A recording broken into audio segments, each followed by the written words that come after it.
A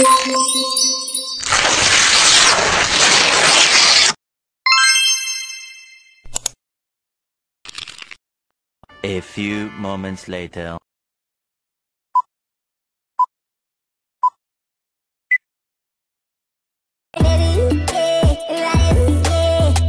Assalamualaikum warahmatullahi wabarakatuh. Izin memperkenalkan diri, nama saya Fitriana Syariani dengan NPM 22411133 dari kelas manajemen 22C. Saya mahasiswa Universitas Teknokrat Indonesia. Di sini, saya akan menjelaskan materi pertemuan 4 dan 5 yaitu ukuran pemusatan data kelompok dan ukuran penyebaran data kelompok. Apa itu ukuran pemusatan data kelompok? Ukuran pemusatan data kelompok adalah ukuran yang digunakan untuk mendapatkan gambaran yang lebih jelas tentang sekumpulan data yang disajikan dalam bentuk kelompok. Ukuran ini menunjukkan pusat segugus data yang telah diurutkan dari yang terkecil sampai yang terbesar atau sebaliknya dari yang terbesar sampai yang terkecil. Selanjutnya, fungsi ukuran pemusatan data kelompok dalam statistika. Yang pertama, menggambarkan nilai pusat data. Ukuran pemusatan data kelompok seperti mean, median, dan modus digunakan untuk menggambar nilai pusat dari suatu kelompok data. Dengan mengetahui nilai pusat ini, kita dapat memperoleh gambaran yang lebih jelas tentang karakteristik data tersebut. Yang kedua, membandingkan dua populasi atau contoh, yaitu dapat digunakan untuk membandingkan dua atau contoh. Dalam hal ini kita dapat membandingkan nilai rata-rata, median, atau modus dari kedua populasi atau contoh untuk mengetahui perbedaan atau kesamaan antara keduanya. Yang ketiga, membantu dalam pengambilan keputusan.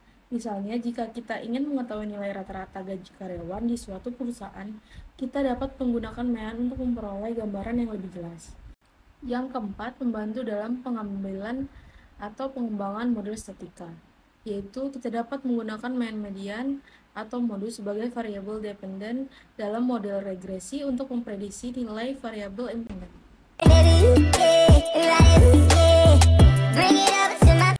Selanjutnya, beberapa ukuran data kelompok yang umum digunakan antara lain: 1. Mean, yang kedua median, yang ketiga modus atau nilai yang paling sering muncul atau nilai yang mempunyai frekuensi tinggi, yang keempat kuartil atau nilai yang membagi data menjadi 4 bagian sama banyak. Yang kelima ada persentil, yaitu nilai yang membagi data menjadi 100 bagian sama banyak. Persentil dari data kelompok diperoleh dengan mencari kelas persentil, yaitu kelas yang memiliki jumlah frekuensi kumulatif lebih besar daripada persen jumlah total frekuensi. Yang terakhir desil, yaitu nilai yang membagi data menjadi 10 bagian sama banyak. Desil dari data kelompok diperoleh dengan mencari kelas desil, yaitu kelas yang memiliki jumlah frekuensi kumulatif lebih besar dari 10 atau 1/5 dan sebagai jumlah total frekuensi. Berikut rumus ukuran data kelompok.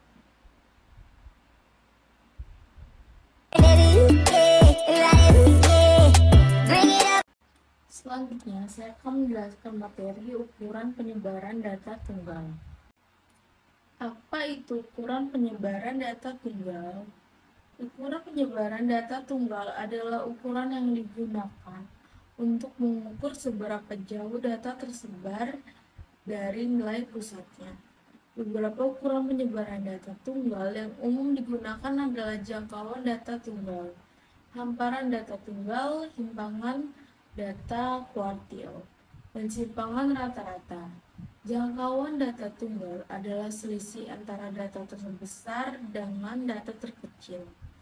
Simpangan kuartil adalah setengah kali panjang hamparan, sedangkan simpangan rata-rata menyatakan jarak rata-rata suatu data terhadap perataannya.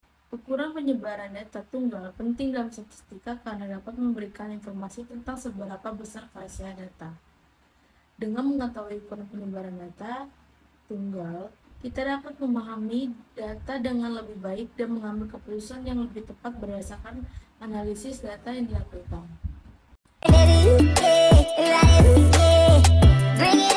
Selanjutnya, fungsi-fungsi dari ukuran penyebaran data tunggal dalam statistika. Yang pertama, memberikan informasi tentang variasi data. Yaitu hal ini penting untuk memahami karakteristik data dan membuat keputusan yang tepat berdasarkan analisis data. Yang kedua, membandingkan data, yaitu dengan mengetahui ukuran penyebaran data tunggal dari masing-masing populasi atau contoh data, kita dapat membandingkan seberapa besar variasi data dari masing-masing populasi atau contoh data. Yang ketiga, menentukan nilai outlier atau hal ini penting untuk mengidentifikasikan data yang tidak biasa atau data yang mungkin salah. Yang terakhir, menentukan ukuran sampel. Ukuran penyebaran data tunggal dapat digunakan untuk menentukan ukuran sampel yang diperlukan untuk menghasilkan hasil yang akurat.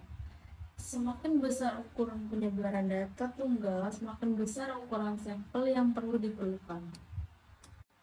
Berikut adalah beberapa hal yang perlu diketahui tentang ukuran penyebaran data tunggal. Yang pertama, jangkauan data tunggal atau yang disebut J.